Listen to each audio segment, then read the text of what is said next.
Guys, thanks very much for joining us. As promised, we are going live after some minor little technical difficulties there.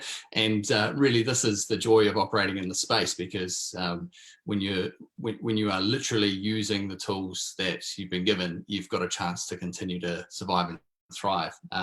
But just having a quick chat to Tim off camera before, we're going to touch on a few different aspects today. But let me give you a bit of a perspective. So Tim started real estate when he was 18. Actually, so did I. So we both basically digital natives that started real estate as a profession. So we got into this with the same mindset that this is our profession, this is what we want to do. And not only that, Tim comes from a real estate family, so he lives and breathes it. He's grown up around it, and he's not just worked as a salesperson, but he's also had a stint managing an office, as well as he's a hugely successful auctioneer, and that's really the capacity that he's most well known for at the moment. In fact, Tim was really the pioneer of the remote auctions and has had huge success with those even whilst we've been in lockdown. So I'm looking forward to hearing more about that. But I'm going to pass you over and kick off with a little bit of a question to you, Tim. What is the difference today operating than where we were even, say, 2 months ago? Well, obviously, I mean, today we've got a whole bunch of restrictions around us. So there's obviously the remote side is something we've never had to do before. Obviously, people that sort of aren't advanced with tech are sort of left behind a little bit in that regard. I think, you know, from where we're actually at today, we're at level 4 and we can't do too much, but it's pushed us into an arena where we have to use tech to be able to communicate. And I think it's actually a beautiful thing for our industry, because I think, you know, David, you'll be dealing with clients the same as I am, where people are still behind in their technological advances. And I think it's it's a great space to be in at the moment, because people can't sort of just shy away and go, well, we'll leave that behind and leave that to the side, because we can still operate in our 1980s, 1990s style of real estate. You know, they're now going, hey, we've got to shift into this space, which is nice. It's an exciting thing. I guess the principles haven't changed.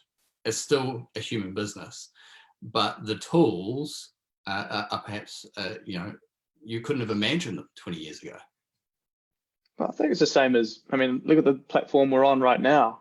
You know, 10 years ago, we still wouldn't have imagined the platform we're currently talking on. And I think, and I said to you the other day, we're talking a little bit about networking and databases.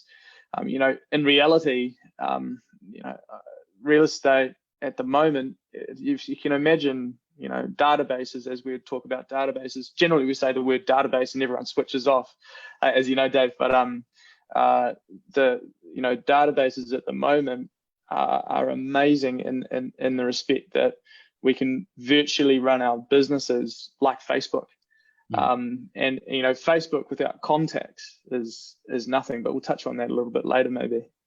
I agree with you. Hey, let's delve into something that I'm sure will be interesting, not only to salespeople who have actually participated in one, but in the wider public. What exactly is a virtual auction? So, I mean, you've got online auctions. Online auctions have existed for a wee while. Some of the likes of Trade Me or Turners and that kind of thing. Yeah, I mean, they've existed without you know, physical presence, and I guess the remote auctions are kind of similar, except that we've still got the agent servicing the buyers. But I think the difference between online auctions, as we've known them for the industry for the last 3 to 5 years, versus the virtual auctions and the remote side of things, is that we've basically just taken the online platforms and gone, how can we run them without any support staff around us? And it meant that we had to dive into the technology space to go, how do we actually make this work? Because we've still got to keep it seamless. We've still got to create the energy around the atmosphere, but we've got to do it in a way that it's user friendly and it's easy to be able to communicate. I don't think it's the best solution by any means, and I think we've got some work to do in that space. I've been talking with the Apollo Auctions guys to see what we can create, but it was the best solution we could come up with in the lockdown. So online auction, and as we've known it, generally we've had rooms full of in rooms full of people, or on sites full of bidders, and we've streamed it online. There's been an opportunity for people to bid online, but because here in New Zealand we don't have a registration platform. So in Australia you have to register with your ID and all that sort of stuff. People sort of haven't sort of uptaken the online bidding side. Do you think we're a little bit behind with that, and it's something we're going to see? Oh, there's no doubt that we have to go down the registration path in the next few years, and I think we're slowly migrating towards that.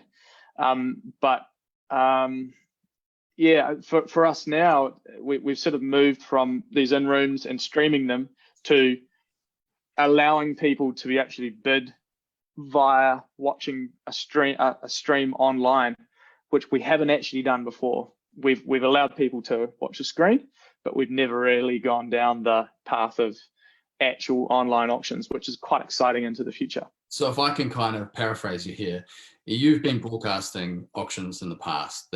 People have been able to do this, but you've also been in the room with real people there giving you the atmosphere and everything else. It must be incredibly challenging to kind of bring that energy into your call and into your engagement when you're literally just staring down the barrel of a lens.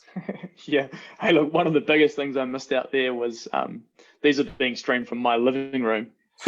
So, for an auctioneer, it's like the dream to be able to be in your living room calling an auction, still earning your pay, and selling property for owners unconditionally in that circumstance, and allowing people to buy unconditionally in your living room is pretty surreal.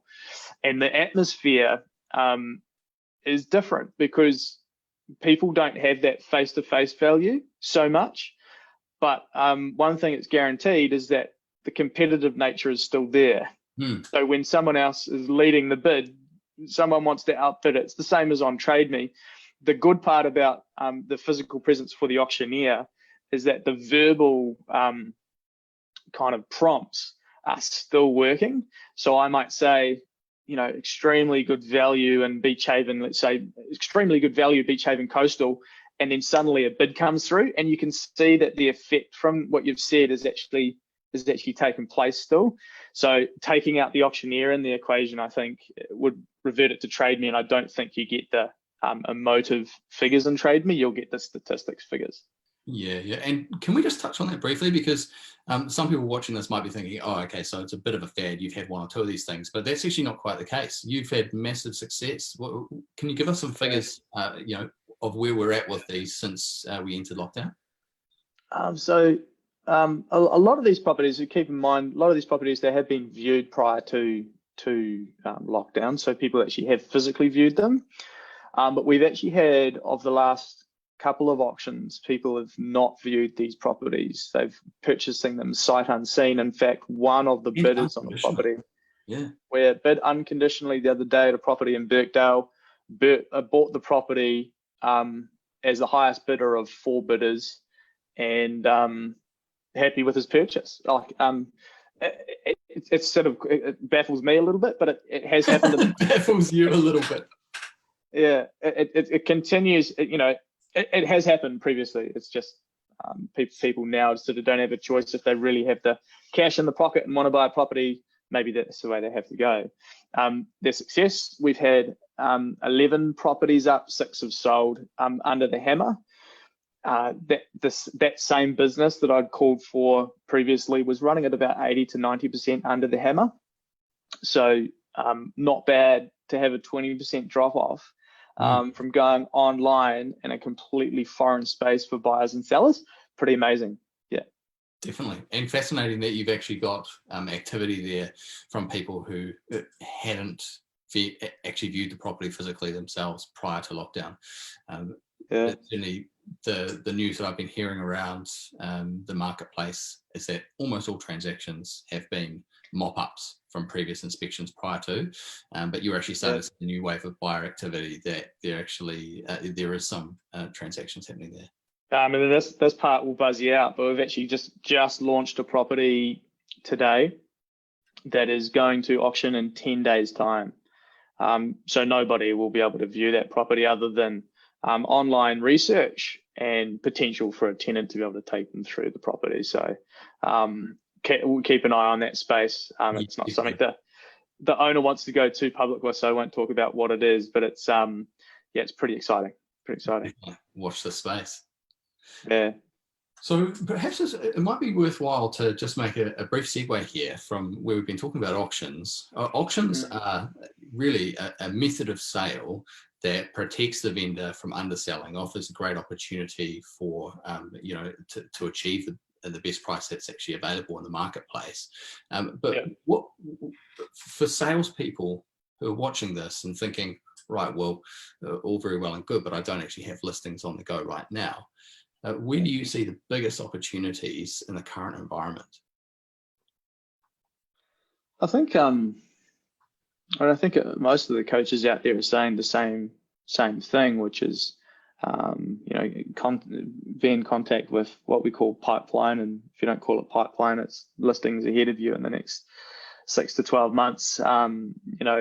Consistent contact around that space. I don't think it's worth forcing someone to try and launch into the market, but at present. But if someone is in a space where they need to or desire to sell their property now, there is an opportunity to be able to do things there.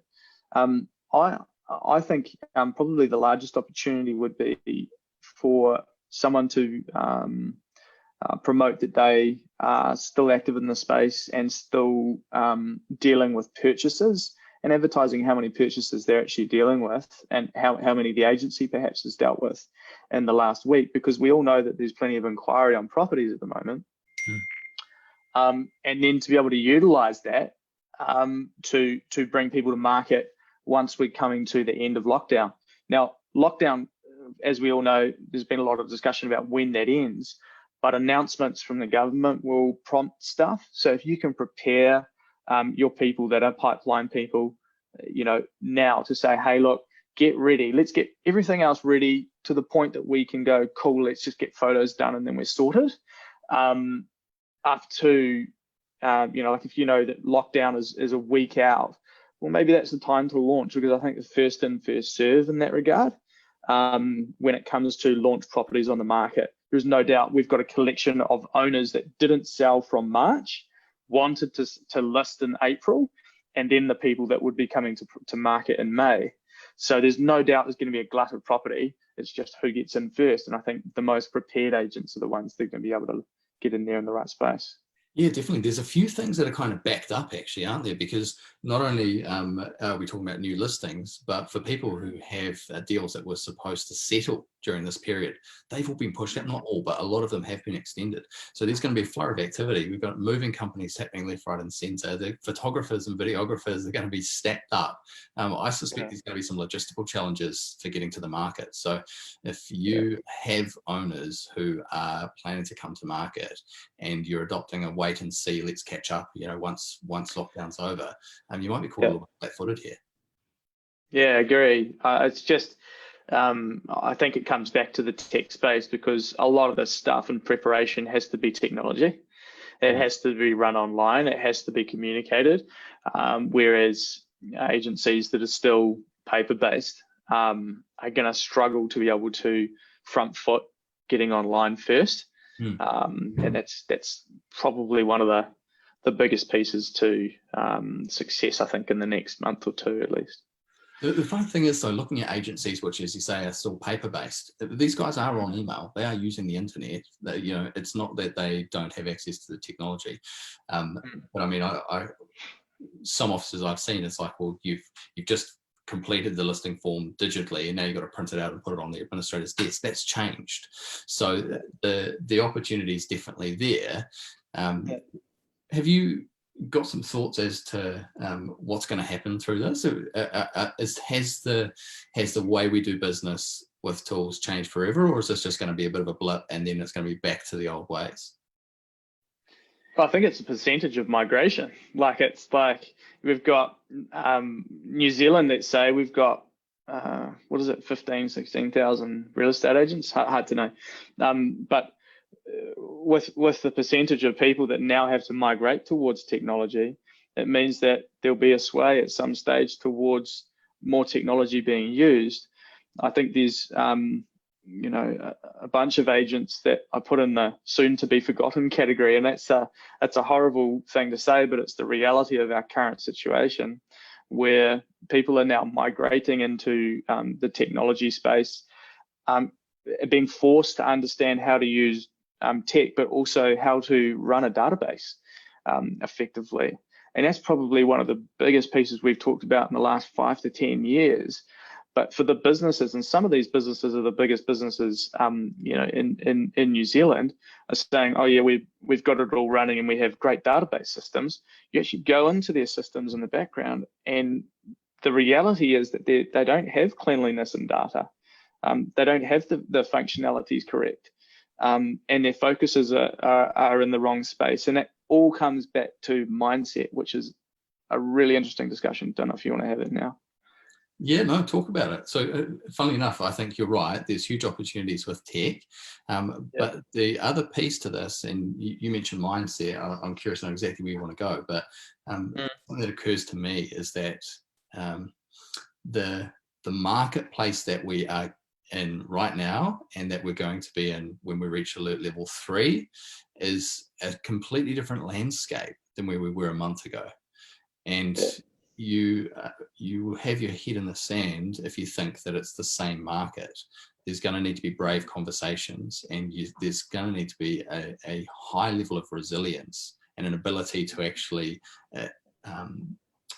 empathetically connect with people, but not take on their problems, rather help to de-escalate the emotions so they can make some really pragmatic decisions. So the mindset that you're talking about, I'd love to know more. What are you thinking when you say mindset? Oh, just on what you're saying there, but before we jump into it, I think at the moment we are dealing with people that are wanting protection, and protection is the key to people listing, I think, going into this next month. What do you mean by protection? Well, you've got owners that are concerned about what percentage of value decrease there's been in their properties. You've got owners that are going far out, is it going to fall, and do I sell now? So the desire for those people comes back to an agent that can provide protection. It's like, how do I create competition for your property and protect the value of your property the most? And that sort of language will win listings coming into the next month or 2 months, because most of us, I think, are still doing appraisals and going, well, this is what it's worth. It's probably dropped back. It's a tough market. You have to sell now. And that language, I think, is language of fear, where if you move to a language of protection, it's like, hey, look, we've got some challenges in the marketplace, but let's put something together that allows us to be able to protect the value of your property. And that's my job, is to create as much competition to protect that value. So protection is probably the biggest key. And the protection for the buyer's side of it, that's the seller side, but the buyer side is about information and providing information really efficiently and quickly.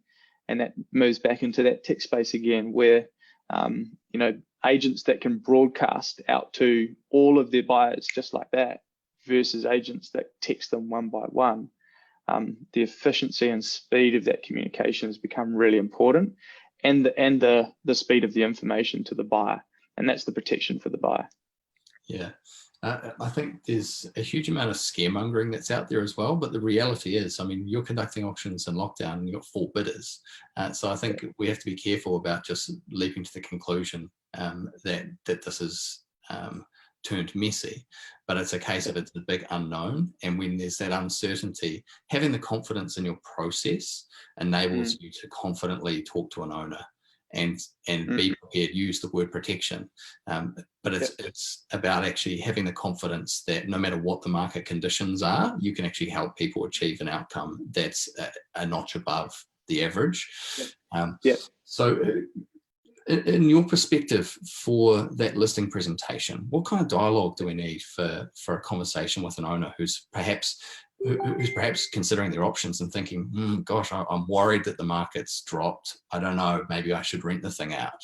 What do you say? I think we've still. That's where you've got to go back to facts. One thing I do as an agent is to go to the office and establish how many inquiries there's been on the properties in the last week. I think if you did that, you would see that the inquiry rate is actually still quite high. What you've got is two types of buyer. One is confident to purchase, and one is not so confident and edgy around their purchase. And so it doesn't really matter what market we're going to be in. Competition is going to be the key to protecting that vendor's value. So the answer, I think, would be, you're sitting in front of a vendor that's concerned about certain things. Just say, well, there's not really any better time than now when there's been pent up demand, and pent up demands means we can release purchases that otherwise would have purchased in March or April onto your property. And that pent-up demand hopefully encourages the competition that we can use to help you protect the value of your home. And I think that sort of language is like, hey, look, it's not all doom and gloom. Our office has had 30 inquiries on properties in this last week. We've still got buyers who are cashed up and ready to go. And from, use mine if you like, we've had I've had a business that's run 11 auctions and 60% of them are sold under the hammer. So the desire to buy is still there. It's just finding the right purchaser for you. My thing would be, hey, look, I probably have the buyer in my database already. But what I'd like to do is put them in competition with other people to make them pay more for you. And that's about protecting the owner's value. Fantastic. You talked a little bit about the database, and to me, real estate being a people business, the assets in a database are the people. That is the business assets, and the tools and the approach is key. What's your perspective though? You mentioned before that people perhaps have the focus wrong with how they're working a database. What is the right focus?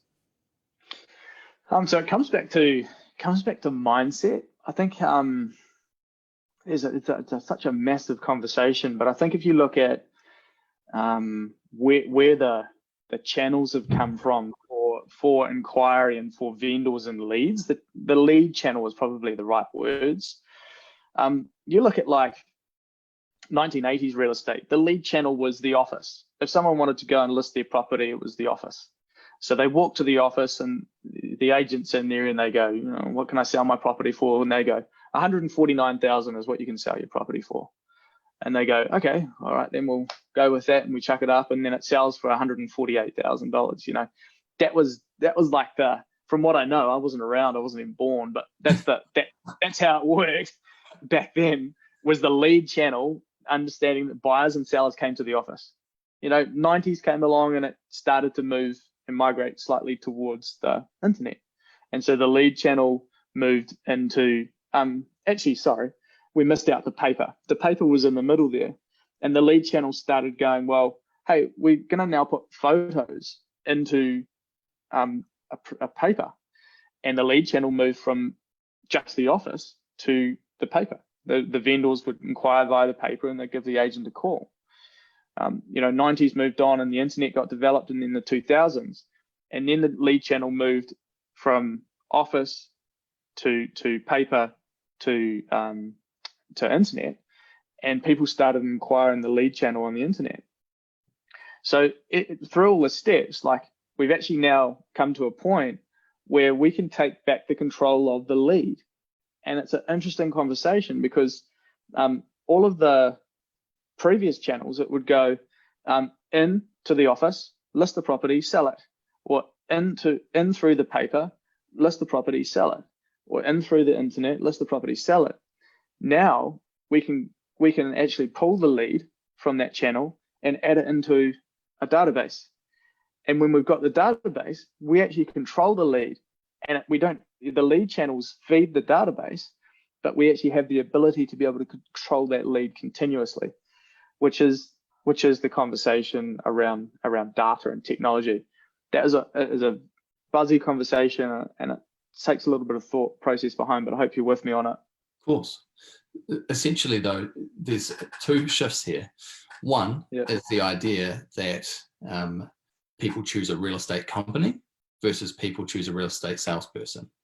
And I think real estate agents probably fall into a similar category in some regards to maybe lawyers, or people might slag them off a little bit, but if they're talking to you, say, oh yeah, but Tim's a good guy, and so you're kind of their friend in the business.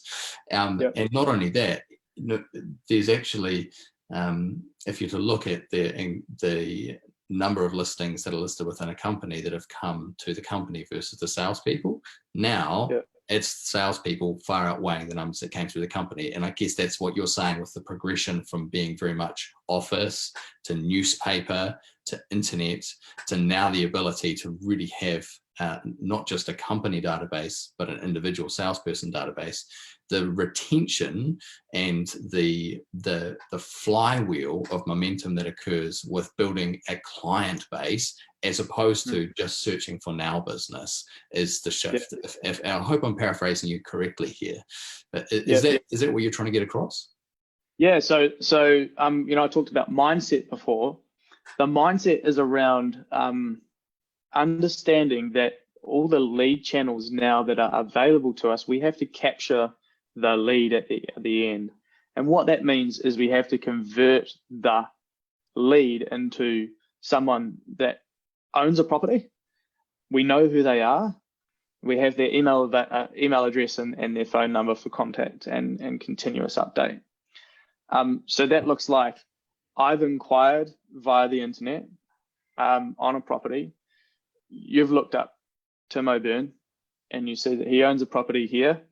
You add property to Tim Obern, and you have my email address and you have my mobile number. As soon as you have those four things, we can start to be able to manage the lead and channel the communication toward, like you're saying, building relationships with your business individually, which is now the new age. We've sort of started to migrate towards it, but we're not quite there. Well, the crazy thing is this, that if you were to go into a real estate business, and certainly if you're a manager watching this could be a very interesting exercise for you. Pick all the sales that settled 12 months ago. So everything that was sold by your office, and ring that purchaser, ring their owner, and just check in how they're going and ask them, oh, and who was the salesperson that sold you this? I'd be curious to know what you find out. Having done this for a couple of people, it's scary, the amount of people who have absolutely no recollection who it even was. That is literally just the highest value client has just slipped through, and it's become leakage in the business because there's not an effective, and so many different words that you could use to this, but really it is marketing, and it's database marketing. And the output of this is actually building relationship by providing relevant, consistent, useful information that builds trust and the ability for that person to connect you as their friend in the business. Completely. And I think it's the same as Facebook in that regard. If you want to try and simplify how the database works, it's Facebook. It's just that you know where they live and have their email address and phone number. And if you can, pretty much all of us are using it these days. So if we go, hey, look, well, let's run a database like Facebook and let's just keep up to date and continually post out to these people. Well, that becomes simple. Whereas I think we think of databases, and like we're talking about now, databases is quite a complicated thing. But I think the first thing, and this is the piece I think we really need to pick up and understand, there's two waves of mindset with the agents at the moment, and it's easy to establish whether they are one or the other. And the mindsets are the mindset of a salesperson, and then the mindset of a marketer. And so with a salesperson's mindset, it's kind of like, analogy I'd draw is probably the car yard. And so you've got like on a car yard, you'll have new cars come in, and then we have to find the buyer for it. The buyer comes in and purchases it, and then you'll get a paycheck. And so the car yard mentality is, there's the stock, list it and sell it. Whereas the marketer mentality is almost more like an insurance broker. An insurance broker doesn't have a tangible a tangible product, like they can't actually reach out, touch it, car, house, whatever. The insurance broker is selling protection and an idea and a concept. So we're actually sort of almost, for our industry, I draw us about halfway between car yard and insurance broker, because we're almost selling a concept and an idea, but we're also selling a product. But the mentality behind that is the salesperson says, I got to find a listing, and this is the opportunistic side. I've got to find a listing and I've got to sell it. The insurance broker goes, I have to create relationships so that people get in trust with me, so that they understand that they need this product. And that is where I think we need to start merging, because if you go and talk to most salespeople at the moment, so how many months ahead have you got your listings? How many relationships do you have upcoming that are going to transform into paychecks effectively? And this is where the car yard conversation can start to take place, where they go, oh, I don't know, I'm just going to try and find the next one. And they're just waiting for the next car to drive into the lot to find the buyer and sell it. Whereas the insurance broker's going, I've got all these people that I've touched base with, and I'm trying to find new contacts and information and people. And I'm going to try and provide them as much information and service and build a relationship with them. And then out the other end of that, they're going to buy the product, and then we have a relationship and an ongoing income from there. I see why you say, I see what you say real estate salespeople potentially in between these two things, because I see the parallel with the insurance broker. The difference being that an insurance broker is, if you're buying life insurance, you have it. You have it. It's not like I'm in the season for buying life insurance, or you know, if you have a car and you need it insured, that's why you have the car. Versus people slip in and out of real estate mode, but the difference is approaching them in the same way, because you realize that actually maintaining that means you're the person that comes to it, and you'll be all of a sudden you're operating in isolation, because there is no competition, because they're coming to work with you because that's who they want to work with. We've got to realize, I think, like the insurance broker, you know, people still need to update their insurance, the same as people need to update their home.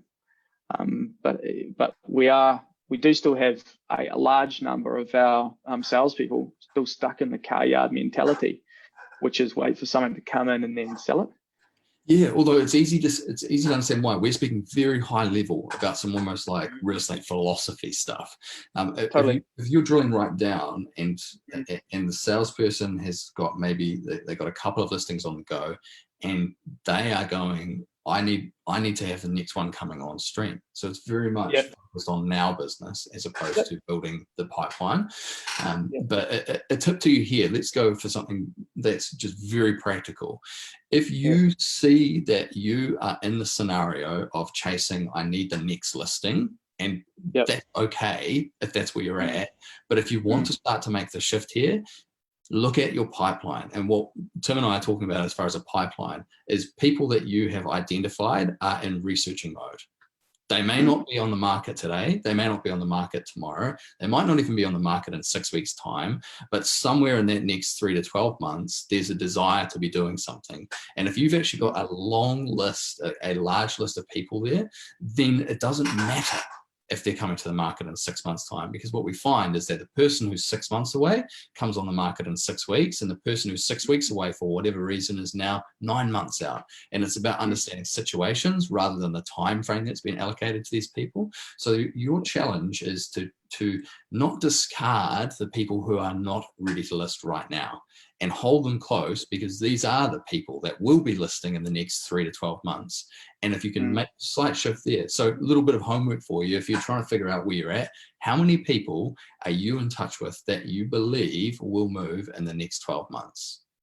And what are you doing with them? What is it like to be one of those people? Am I enjoying the communication that I get from Tim? What are your thoughts, Tim? Yeah, and I think part of the shift in the mindset from, work with officers that have kind of transferred, work with one down in Hamilton, sort of transferred from that 80s, 90s real estate now into modern day. It's the mindset of shifting from a buyer to a seller's mindset. And so the buyer's mindset is trying to find the buyer consistently. And what we actually realize is that, when you have 10 people come through an open home over the course of a weekend, more than half of those people are actually owning homes. And so, like the car yard mentality, with that salesperson's mentality, we kind of just look at everyone as a buyer. Everyone that comes through the door is a buyer. And we go, if you're not the buyer for the home, that's cool, see you later. But we get into the marketer's mentality or the insurance broker's mentality. Every inquiry, every lead through the open home, so 10 people through, I want to establish whether they have a home. And if I start to establish whether they have a home, then I can say, well, now I can continually provide you service. And when it comes time that you want to sell, that's where you come back to. And so I would say for new people that are starting out in the industry, if the biggest piece of advice, and I know a lot of people struggle with it because our industry moves very fast, but shift your mentality from a buyer coming through the open home to potential vendors coming through the open home, and your conversations will change automatically. Yeah, hey, something that I noticed from our previous conversation is that you have some very clear tactics as far as stock off stock, and that's a fundamental way to change your business. Can you run me through some of the most important things that you can do to make sure that one listing turns into 10 listings over the coming months? Yeah. So one of the biggest determinants of growth is days on market, and that means how many days it takes to be able to sell a piece of stock. You'll see why, wherever you are in New Zealand or Australia, or you'll see that generally the auction businesses are the ones that lead the way, and that's generally because they have days on market right. They're not too long on market that they get old pieces of stock and don't sell, but they aren't sort of selling it in 1 to 2 to 3 days. Which can happen in hot markets. Generally, there's sort of about that 21 to 28 days on market. And that means that they have the time to be able to collect buyers come through a door and convert them into listings. And when that happens, growth starts to take place. So that's probably the biggest piece to why we run auction campaigns as a business, other than competitive and getting the best price for the owner, is like, how do we make sure that off this piece of stock, we get the opportunity to meet people face to face. And when we meet them face to face, how do we convert them into potential listings? And that's probably the biggest piece in growth. There is stock off stock pieces that we run for each of the businesses, but the main three things is obviously keeping in mind that there's really sort of 3 channels in terms of how to market off a piece of stock. You've got the physical channel, so DL drops, which have been happening forever. You've got the social channel or the digital channel, which is having a Facebook campaign that runs around the piece of stock, or a Google AdWords, wherever you want to go into that space. And then we've got the data. And then so if you have those 3 areas covered, when you're marketing a piece of stock, so I list number 5 George Street, I put a DL campaign that goes around, I have a Facebook campaign that goes around it, and I communicate out to my database, you are effectively creating a growth business every single time you list a property, as long as you think like a marketer and not a salesperson.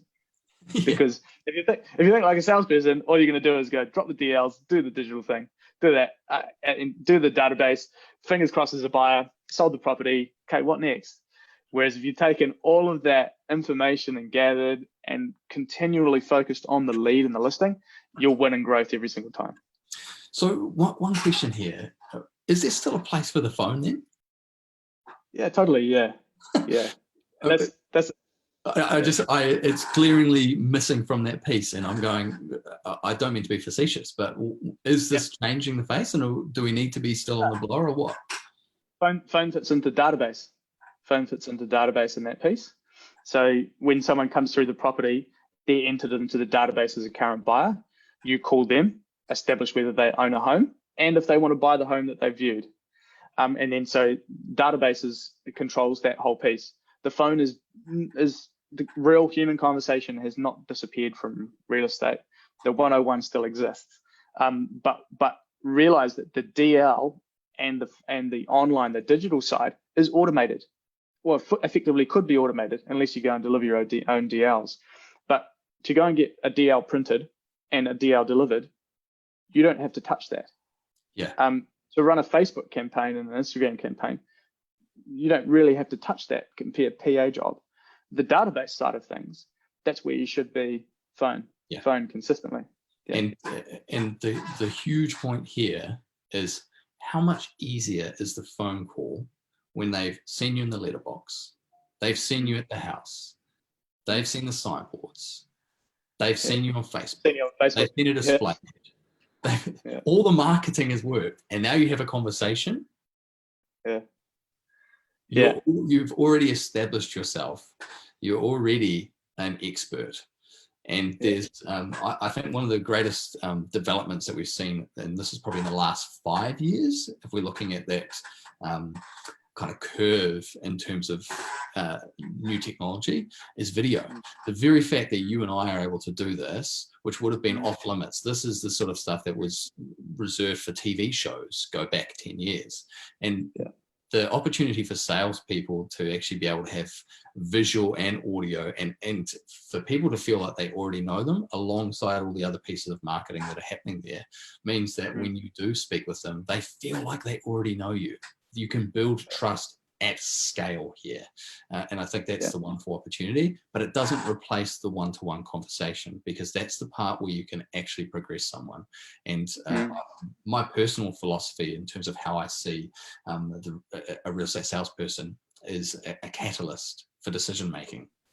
Because people need guidance, they need a little bit of help.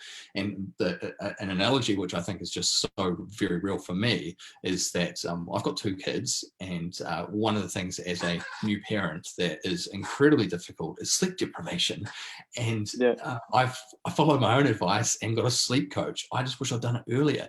Believe me, I have read the book on sleep training. I still needed a coach. A digital sleep coach, or like an actual person? No, it was a real person. Oh, wow. Yeah. Okay. But how did I find them? Well, actually, truth be told, full credit to my wife here. She found them on Facebook. Great reviews, awesome content. But you read the content, I read the book, it doesn't matter. Still actually having the personal conversation was enough to actually be the catalyst for us to do some of the real critical things that now, thank God, Fox is sleeping through the night. Well, one wake up last night, but that's like going from waking like 9 or 10 times. It's just abysmal. And so for me, I think the piece to this is that if you create yourself a presence in the marketplace at scale, you build relationships at scale, but then you're available and responsive to any engagement that you have, and you're proactive at reaching out to continue to maintain and identify opportunities, then you've got this thing sewn up. 100%. And I think it's just awakening now to the opportunities within that digital space. And I don't want to be rude to anyone out there, but there is a number of agents out there that are in that soon to be forgotten space, where agents that are adopting what we're talking about will move into the forefront, and the others be left behind. So it's cool. I know that you're working with a number of people in that regard, and so am I. It's an exciting space to be in. So definitely. As far as the I guess the current environment, let's have some real practical tips for salespeople and businesses right now. There's been heaps of chat that almost runs slightly contrary to some of the principles we've talked about, which is actually running a robust campaign and preventing underselling and bringing the opportunity for competition. I've listened to the likes of Matt Steinwade saying now's the time for off-market sales, and actually I don't mean to pick them out, but just others out there at the moment saying, hey, now's the time, just get the sleevey listings and do deals under the table. What's your thoughts about that, and what's the message? I think one of the big things, and I know for you and I, we're operating within an industry here in New Zealand where I think the Australian message sometimes can become pretty blurred. I respect these guys, Josh Fegan, amazing, Matt Steinwade, amazing in their different fields and trains of thought. It's just that sometimes the communication to us in New Zealand, for those that are watching that are Kiwis, it can be a little bit confusing because Matt Steinwade is in a position where, from what I understand from the Sydney lockdown, it's not lockdown like we are. There's still ability to be able to move about in certain ways. So I think the communications are slightly misleading in that regard. But for us here, I don't think off-market. I mean, there is an opportunity to be able to create off-markets at present. There is people that are in an unconditional space. I just think that you're still, even in the current environment when inquiry is probably half of what we had prior to COVID, I still think our job is to be able to create competition via campaign. But the off-market space, I think there is room for it. I just wouldn't push too many people into that space because off-market here works in some scenarios. I have seen it work, but more often than not, we're not taken to campaign. Off-market for a buyer means discount, and I don't really. If you're going to be doing off-market, you've got to have a buyer that is fully qualified, been searching for a while, desperate to buy a house, emailed you, is there anything out there we need to buy that is coming up, kind of thing. Those are the types of people you want to hook into an off-market. I just don't think the off-market is the answer to our current situation. Yeah, hey, the piece to that I think is hugely relevant for us is that having a strong buyer can be a great catalyst for action for a potential vendor. But I think it's very important that you're actually having a conversation with that owner that is no different than if you weren't coming with an off-market buyer, which talks about here's the process to take a property to sale, and as in your words, protect your price.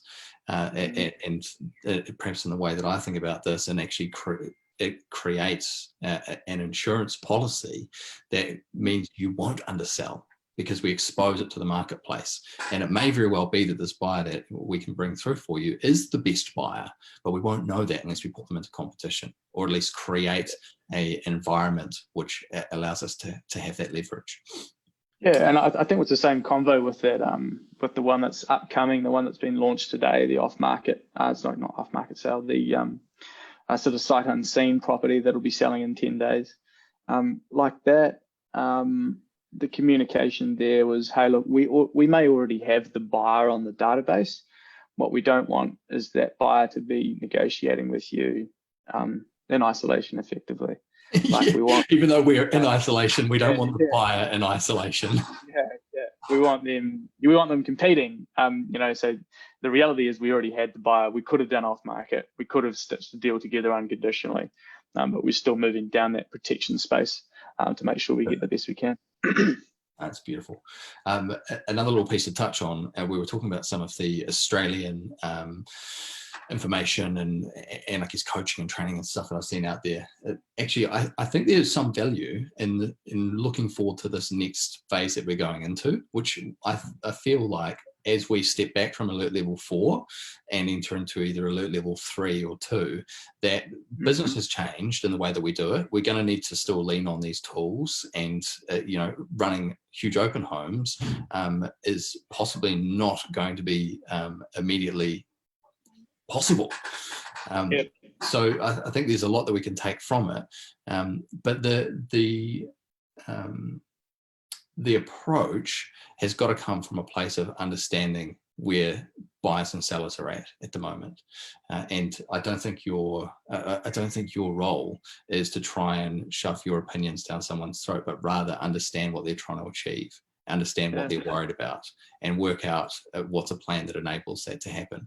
And if you're going in without clarity on how you can do that, then no one is going to trust you to sell their property.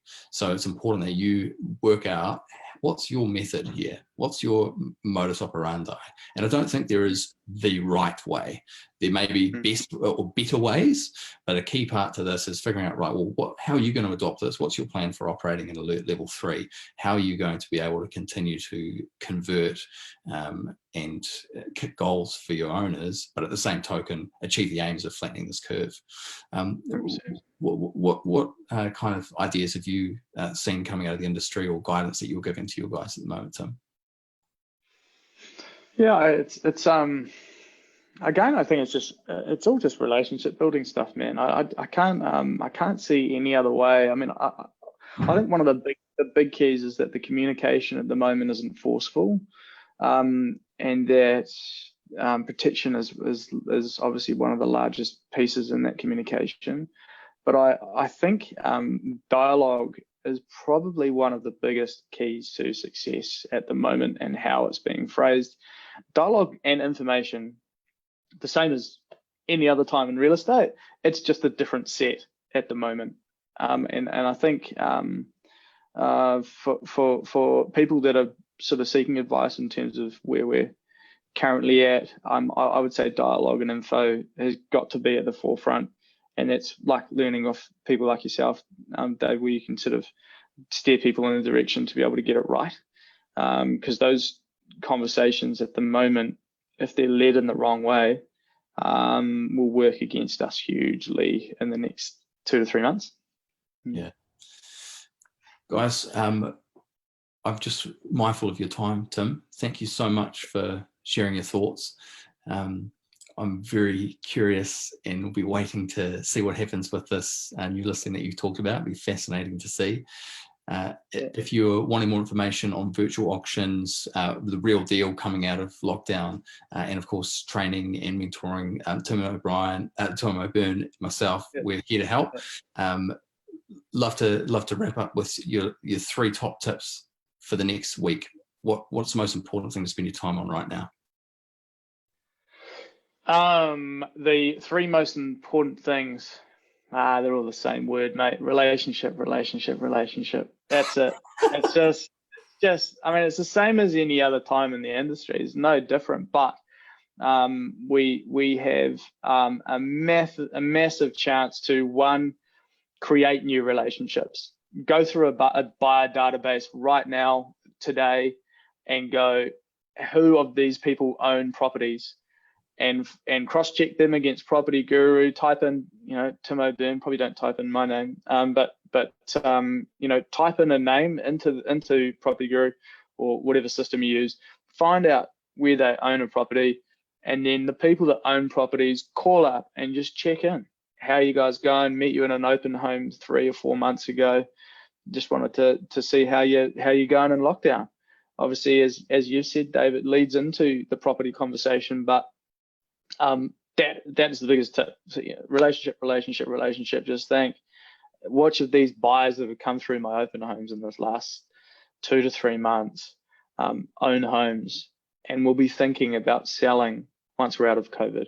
That's it. Fantastic.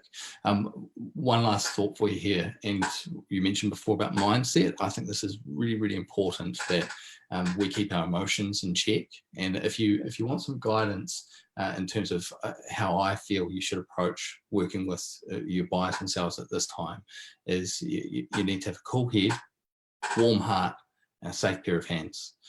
Thanks very much for tuning in, guys. We'll catch you soon.